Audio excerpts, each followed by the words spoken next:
So now we're trying to solve this system of equations that has a whole bunch of squares in it.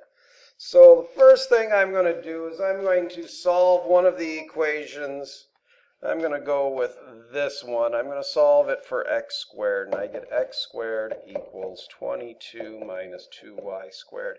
And I'm going to plug that into the top equation because it has an x squared also. So I'm going to get 2 times the quantity of 22 minus 2y squared plus y squared equals 17, which gives me 44 minus 4y squared plus y squared equals 17, or negative 3y squared equals,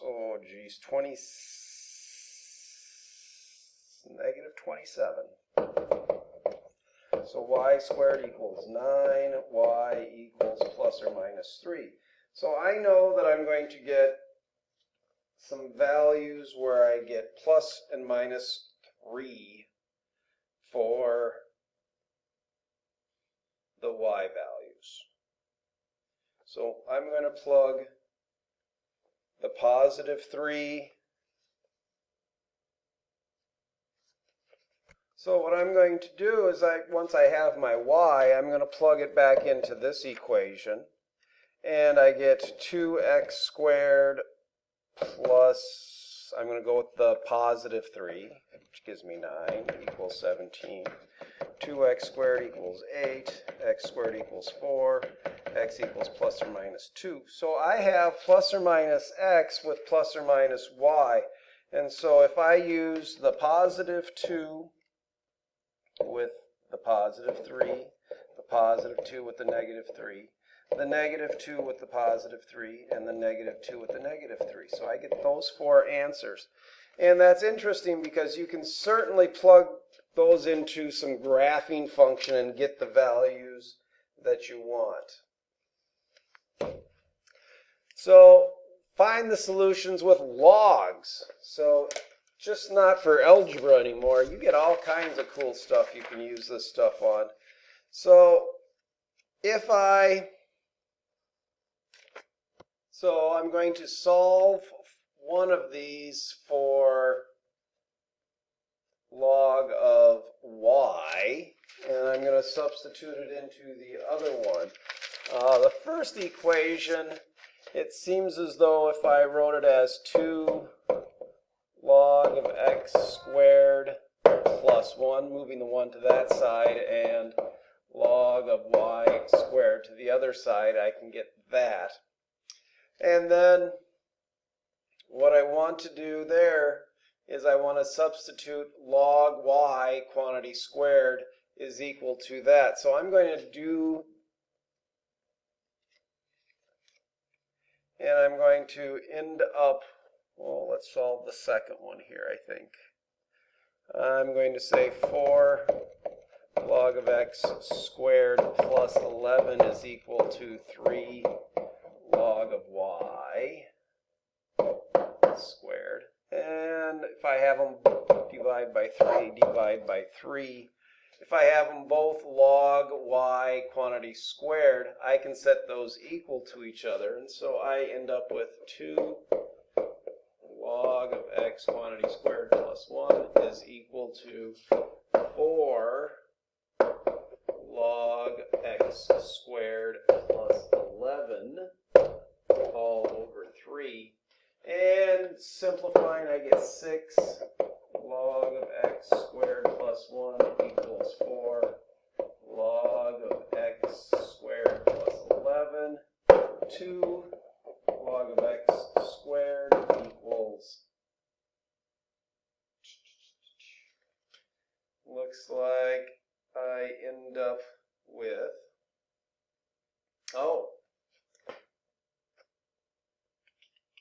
multiplying by 3. I made that a 3 because I'm multiplying both of them by 3, right? So that's a 3 then. And subtracting the 4, I got 2 of these. Subtracting the 3, I get 8.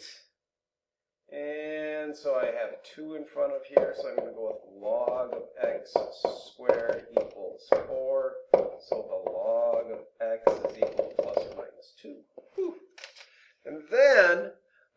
to plug that back in to solve for the log of y. So if I plug that back in and get, so I'm going to put in, let's go with 4 times the quantity of 2 squared minus plus 11 equals 3 log of y squared.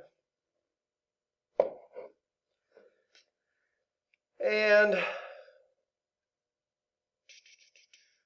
this looks like I get 16 plus 11 equals 3 log of y squared.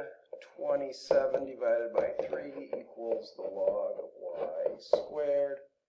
So I get plus or minus 3, square root of 9, is my log of y. So it appears as if I'm going to have 4 cases again. I'm going to have 2 of them with the 2 and 2 of them with the negative 2.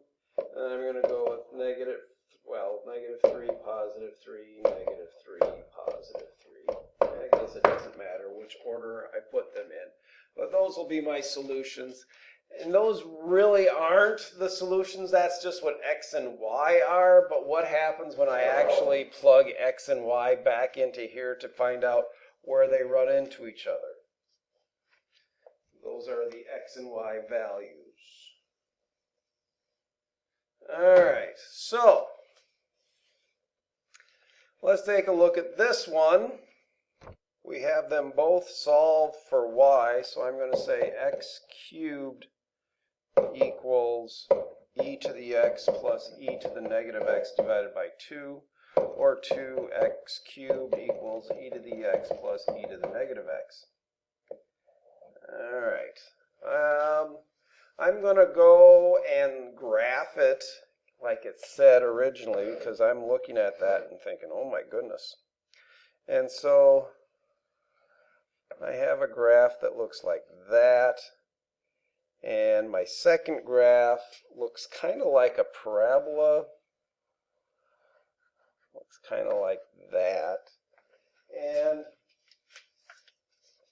with a little bit of effort, I found that this is 1.876 on the x and 6.606 on the y. But if I take a look and try to solve this systems this way, well, I know that I can ln, but you can't ln more than once on each side, so I'm going to have to move this over here. So e, or 2x cubed minus e to the x equals e to the negative x. And if I ln this side, because there's more than one thing, it doesn't really help me much. On the other side, the ln and the e go away, and I'm left with negative x. But on this side, I have an ln of a polynomial, which doesn't really help much for me to simplify. So I kind of get stuck at this point. And the only way that I could figure out to solve it is graphically. So I graphed them both and looked at where they ran into each other. And that was the best part. So what I'm saying is some things aren't even solvable by this method. All right. So let's lead us to section 10.7. Unlike systems of equations, systems of inequality should be solved graphically. Determine the solutions by graphing each function and shading appropriately. Some notes here: the greater than or less than present the line representing the graph should be a dashed line. If they have the equal to as part of them, then it's a solid line. Questioning the region to be shaded, test points. I always test points. The solution must be satisfied of all the inequalities. So if I start out with my first one, y is less than x, I'm going to put my dotted line in there. And less than I would shade below. there's my first one. The second one, we have a circle. And I know this is going to look like an ellipse, but it only looks like an ellipse because my x-axis and y-axis aren't the same lengths. And I'm not sure if I should shade outside that or inside that. So I'm going to test the point 0, 0. And so if I put 0 in for both of those, is that less than or equal to 1? And the answer is true. So I'm going to shade inside the circle. And if we look at that, because of the dotted line there, this region here is double shaded. So that's our solution to that. Definitions. A region is convex if a straight line can be drawn between any 2 points of the region and the line is wholly contained inside the region.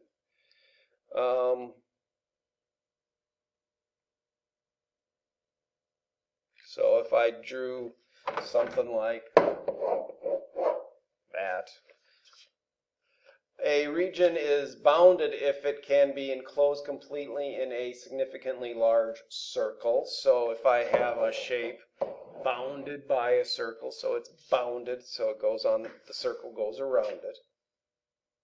Graph the system of inequalities. Is the region bounded? If so, specify the region, corners of the region. So we're going to do a little bit of graphing here and see what comes of it.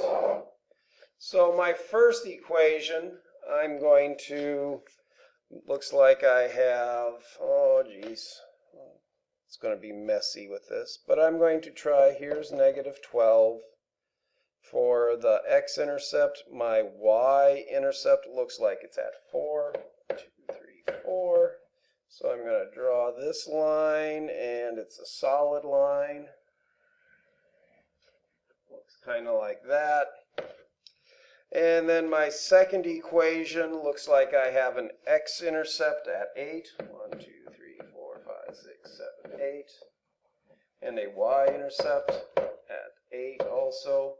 And that one's going to be solid line also. Gives that impression. And the x is greater than 0 and y is greater than 0, so we're bounded in the first quadrant. So it gives the impression that there,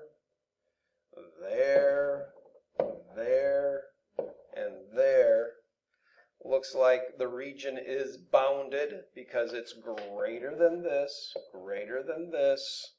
If I look at the first equation, I'm less than that, and I am less than that. So by doing the shading, I have that region that has all 4 of the shading.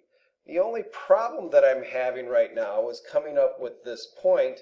It would have probably been easier if I would have done it on a grid, but I didn't have one available. So I'm going to solve it by doing substitution, considering they're equal to each other at that one point. So if I solve this for x equals 8 minus y, and then I plug that into the other equation, I get negative 8 minus y plus 3y is equal to 12, because I only want to know that one point. And so I get negative 8 plus 4y equals 12, 4y equals 20, y equals 5. And so if y equals 5, then x must be 3. So I know this point is 3, 5.